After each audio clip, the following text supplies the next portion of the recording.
Earth 2080. Much has changed, much is the same, but how does one keep track of it all?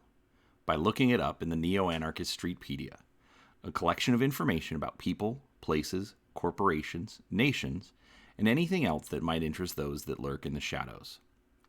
So when you want to know more about what lurks in the shadows, check the Neo-Anarchist Streetpedia. It might just save you on your next run. Now, the Neo-Anarchist Streetpedia was one of the first releases for Shadowrun 6th World. It was released by Catalyst Game Labs in 2019 at Gen Con. The book is 128 pages long and is available in print and PDF. PDF is available through DriveThruRPG and also from Catalyst Game Labs directly. And it has a cover price of $34.99 US. So, a couple of highlights about the book. First off, there are no rules included in this book. There are no stats. There are no, profiles. It is literally just straight text information. It will give you anywhere from a paragraph to a page worth of content for more than 250 different entries. All of the entries are listed in the contents at the beginning of the book, so it is very easy to find any of the information that's included. The book is aimed at both new players, people who are not very familiar with Shadowrun, and also those that have been playing Shadowrun for many years. It is compatible with any edition because, as I said, there are no statistics in the book. Couple of things that I do like about the book is that, first off, there are a ton of entries. They all do seem appropriate for getting a good piece of information if you need to provide information about the elf sniper NPC or the metroplex where the people are going. For instance, it talks about the Dallas-Fort Worth metroplex and how it relates to the Confederation of American States. It talks about different dragons, different major players in the corporations. So the sheer volume of entries that you get in this book is a huge plus for it. I like that there's a good amount of art. If you've watched any of my other reviews, I think that's a big deal.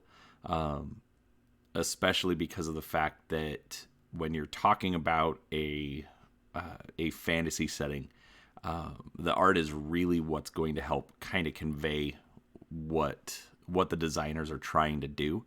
But I also understand that it can be very expensive. So I think that they did have a nice balance of art versus text in the book.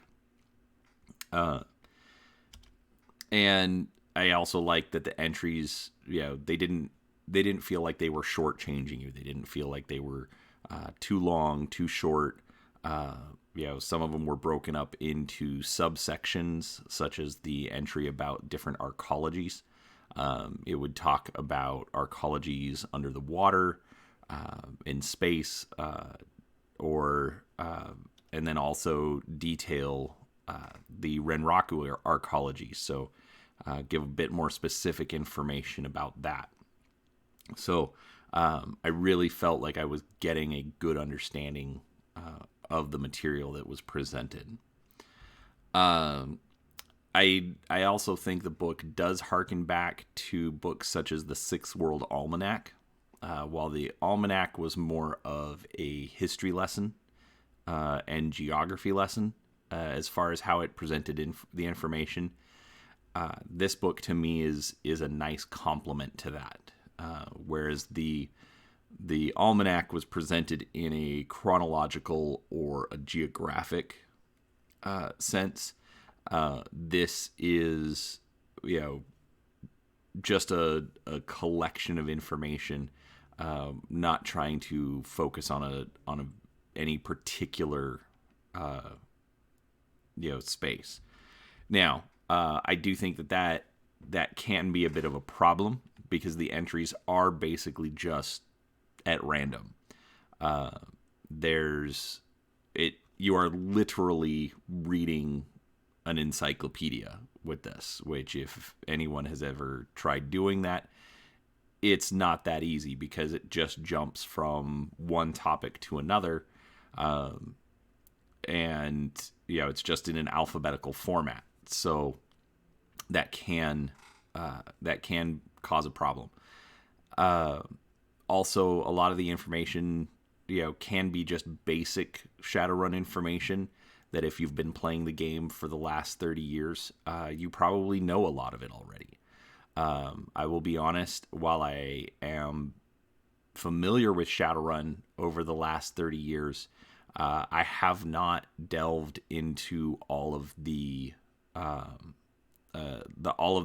intricacies.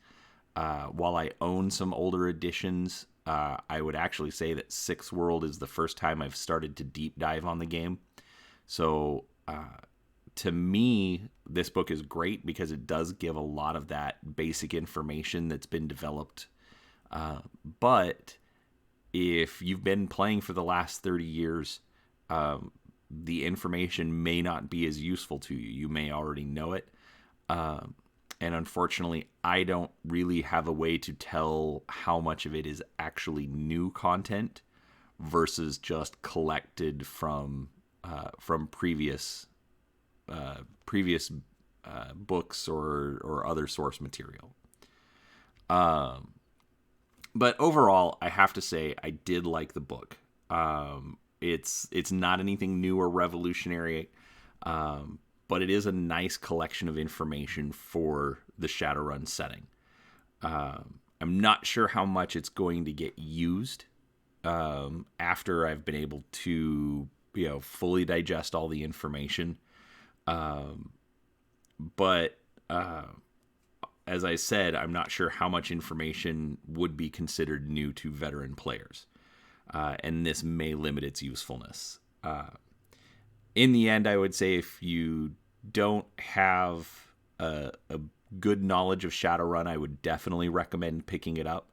Obviously, if you're a completionist who has to own all of the products, I would recommend picking it up. The art is done very, very well. So there is still good information in the book. But without any stats, without any hard information, it can limit its usefulness down the road. So overall, it's a good book. And we'll go from there. So hope you enjoyed that. Sorry it was a little rough there at the end. Please do give a like, subscribe, share the content. And as always, give me comments, give me feedback. Let me know, what I can do to make these better. Let me know if there's any books or anything that you'd like me to review moving forward. So, appreciate your time. Have a great day. Stay safe in the shadows.